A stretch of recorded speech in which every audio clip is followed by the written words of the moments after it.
सम्माननीय सभामुख महोदय,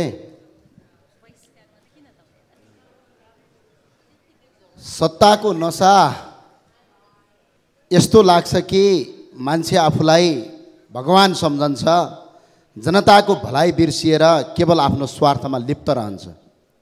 यो भिजिट भिसा प्रकरण आज हामी कति दल छौँ, आज हामी कति सांसद छौँ, कति हाम्रो सङ्ख्या छ, यसले महत्त्व राख्दैन।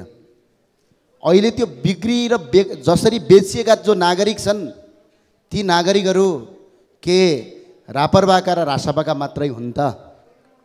ती बेचिएका नागरिक त काङ्ग्रेससँग आस्था भएका पनि हुन्, ती एमालेसँग आस्था भएका पनि हुन्, माओवादीसँग आस्था भएका पनि हुन्, या अन्य कुनै पार्टीहरूसँग पनि आस्था भएका मान्छे हुन्, वा एक भाषामा भन्दाखेरि नेपाली नागरिक हुन्। ती नागरिकलाई बेच्ने जुन अपराध भयो, यो अपराधमा हामीले शङ्काको घेरामा राजनीतिक दलहरू विशेष गरेर यो 18 वर्षमा 14 जना गृहमन्त्रीहरू भएका छन्। यो 14 जना गृहमन्त्रीलाई नै अनुसन्धानको घेरामा ल्याउनुपर्छ भनेर हामीले निरन्तर माग उठाइरहेका छौँ। तर अहिले कस्तो भयो, दुधको साँची बिरालो। दुधको साँची बिरालो राखेर पनि समस्याको समाधान हुन्छ त? अहिले जसका विरुद्धमा छानबिन हुनुपर्ने हो उनीहरूले नै कर्मचारीहरूलाई राखेर जुन छानबिन समिति बनाए, यसले चाहिँ विधिको शासन स्थापना गर्छ भन्ने मलाई लाग्दैन। र अर्को कुरो, पहेँलो हो भन्दैमा पित्तल सुन हुन सक्छ। यो कर्मचारीको उच्च स्तरीय छानबिन समिति हो भनेर भन्दै गर्दा के यो छानबिन समिति हुन सक्छ?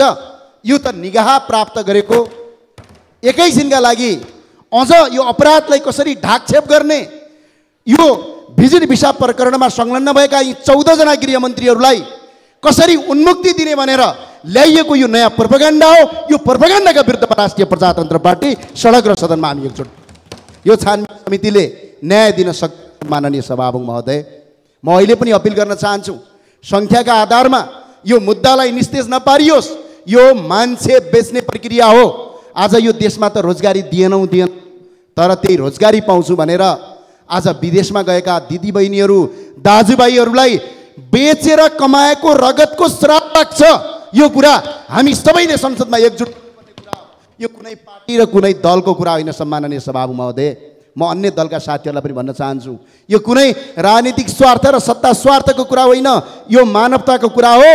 छातीमा हात राखेर भनौँ, भिजिट भिसा प्रकरणमा जोसुकै दोषी भए पनि कारबाही गरौँ, हामी एकजुट बनाउँ संसद, यो अभियानमा अगाडि बढौँ। त्यही भएर राष्ट्रिय प्रजातन्त्र पार्टीले अहिले जो गृहमन्त्रीले जुन समिति बनाउनु भयो, यो समितिमा हाम्रो आपत्ति छ। यो निगाहमा बनेको समिति हो, जसका उपर छानबिन गर्नुपर्ने उहाँहरूकै नेतृत्वमा यो समिति बन्यो भने यो त दुधको साँची बिरालो जस्तो हुन्छ। यसले न्याय दिँदैन, बरु अपराधीकरणलाई चाहिँ छानबिनलाई अब